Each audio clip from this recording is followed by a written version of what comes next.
guys, welcome to Tuesday Devotional, and today we are going to look at this daily devotional for Tuesday. Let me read Romans chapter 5 verse 6 through 8 first. While we were still weak, at the right time Christ died for the ungodly. For one will scarcely die for a righteous person, though perhaps for a good person one would dare even to die. But God shows his love for us in that while we are still sinners, Christ died for us. As I have pondered the love of Christ for us and the different ways that the Bible presents it to us, I have seen 4 ways that the depth of Christ's love is revealed. First, we know the depth of someone's love for us by what it costs him.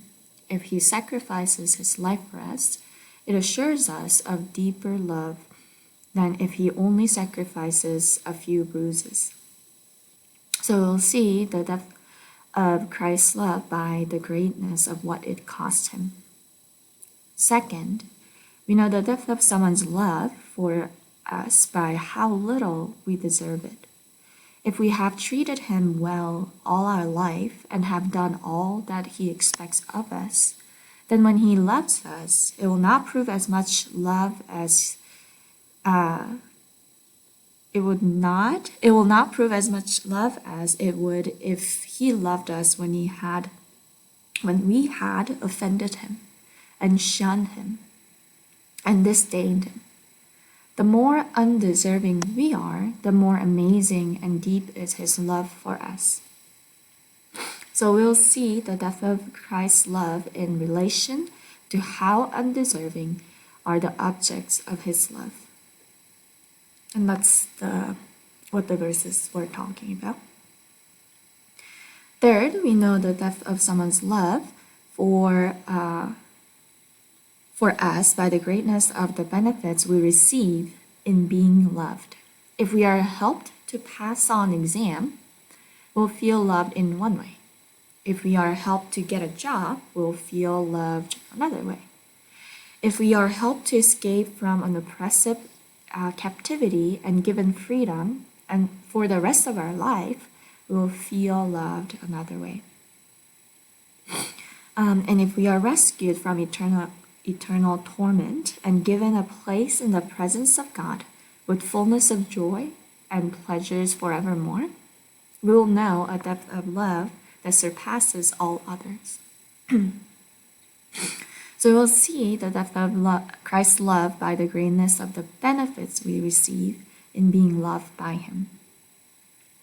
Fourth, we know the depth of someone's love for us by the freedom with which they love us. If a person does good things for us because someone is making him when he doesn't really want to, then we don't think the love is very deep. Love is deep in proportion to its liberty. So if an insurance company pays you $40,000 because you lose your spouse, you don't usually marvel at home much this company loves you. There were legal constraints. But if your Sunday school class makes all your meals for a month after your spouse dies, and someone calls you every day and visits you every week, then you call it love because they didn't have to do this. It is free and willing. So we'll see the depth of Christ's love for us in his freedom. John 10:18 says, "No one takes my life from me. I lay it down of my own accord." To push the truth to the limit, let me quote for you a psalm that the New Testament applies to Jesus. It refers to his coming into the world to offer himself a sacrifice for sin. Psalm chapter 40, verse 8. "I delight to do your will, O my God." The ultimate freedom is joy. He rejoiced to do his redeeming work for us. The physical pain of the cross did not become physical pleasure, but Jesus was sustained through it all by joy. He really, really wanted to save us. He displayed his love like a husband yearning for a beloved bride. And that's it for today. I think the 4 aspects of love that I think John Piper, right, excerpts from John Piper, explored are very true.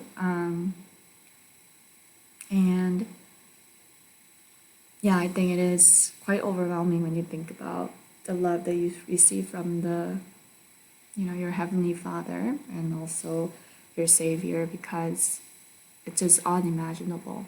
And I think that's why celebrating Easter is very important, because it almost wakes us up from this taking our Savior for granted. I think we talked about this in class before too, but especially those who have been Christian for a really long time, it's almost like they forget what it meant to be saved.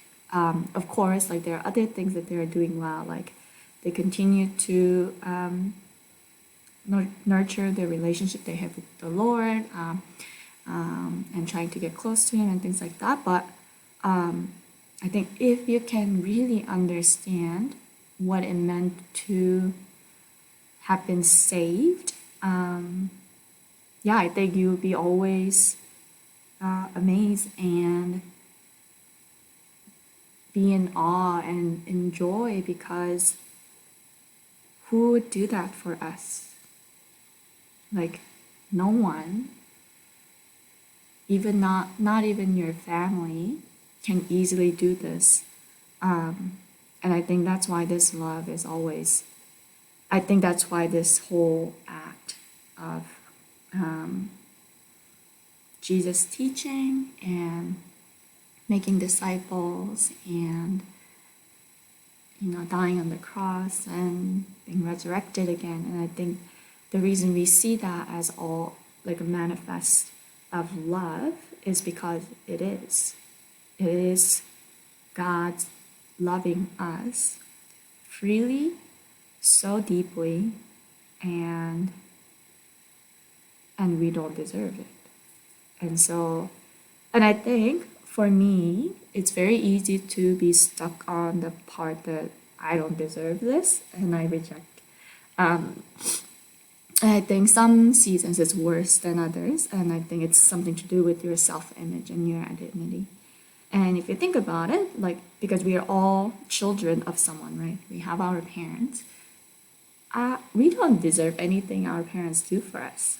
Yet we receive it, and we receive it pretty well, and we actually feel entitled to it. Like, Mom, like, you need to make me a better meal kind of thing. Or, Mom, you need to do this for me, kind of thing. And so I try to like think about not that entitlement. I don't want to swing on the other way to have feeling of entitlement when it comes to God, but also if I can receive it well, and if I receive it with thankful heart, with my own parents, I can receive it well from my Heavenly Father who wants to give me good things, right?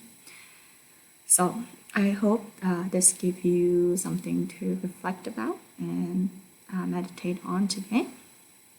And I will see you tomorrow. Bye.